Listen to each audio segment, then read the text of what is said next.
Well, it was 6 events, 4 one-on-one meetings between Prime Minister Modi and the Chinese President Xi Jinping in 24 hours. The Indian government says this new diplomatic arrangement of free and frank conversation will continue in the future as well.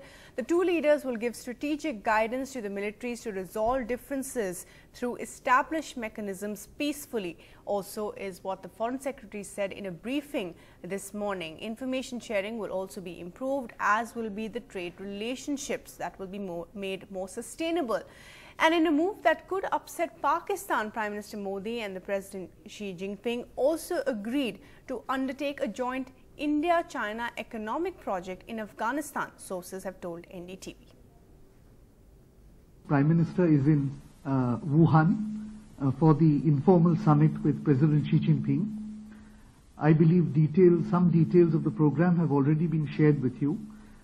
In total, there were 6 events. 4 of them were one-to-one meetings. There are no agreements or announcements, but both sides will do their briefings as to the major results of this informal summit. The basic objective of the informal summit was to have a discussion on the overarching issues of bilateral and global importance. They decided that they will strengthen communication between the two militaries in order to build trust and understanding, that a number of confidence-building measures already agreed upon the two sides will be implemented. Well, perhaps the biggest area in terms of messaging which came through after these talks was the message being sent by Xi Jinping as Supreme Commander of China's armed forces to the Chinese military, and the message which is going to be sent by Prime Minister Modi to Indian armed forces, that is to ensure that tension levels along the boundary are brought down, are de-escalated. How will this happen? Well, through maintenance of peace and tranquility, to strengthening communications at the military-to-military level, confidence-building measures, building trust, information sharing.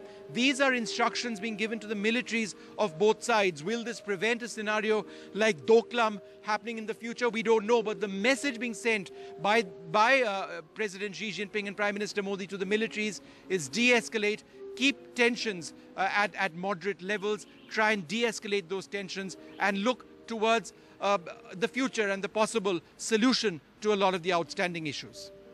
Well, the key point over here is that China have agreed to keep talking.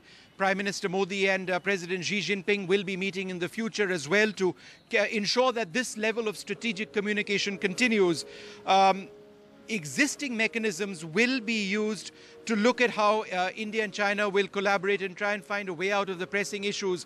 It was made clear to us that it's not at the level of the President or the Prime Minister that some of these outstanding issues can be resolved. So whether it's India's concerns on the China-Pakistan economic corridor, the issue of China blocking India's entry into the nuclear suppliers group, the fallout of the Doklam episode, those will be dealt with existing mechanisms, of which there are 20 already in place. What has happened over here is that there is political heft which has been given to the process of resolving the issues, the specific issues which exist between the two countries as part of what's been called a new diplomatic arrangement, where new ways to communicate with one another have been found.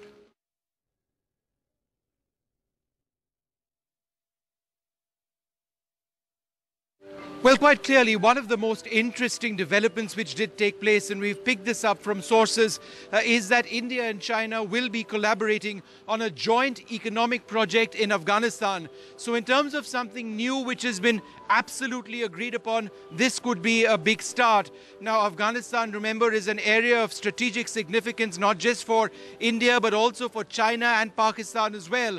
Pakistan has a lot of interests in Afghanistan, and therefore India and China agreeing to collaborate on a significant economic project, the details of which we don't know in Afghanistan, would certainly qualify as a takeaway from this visit.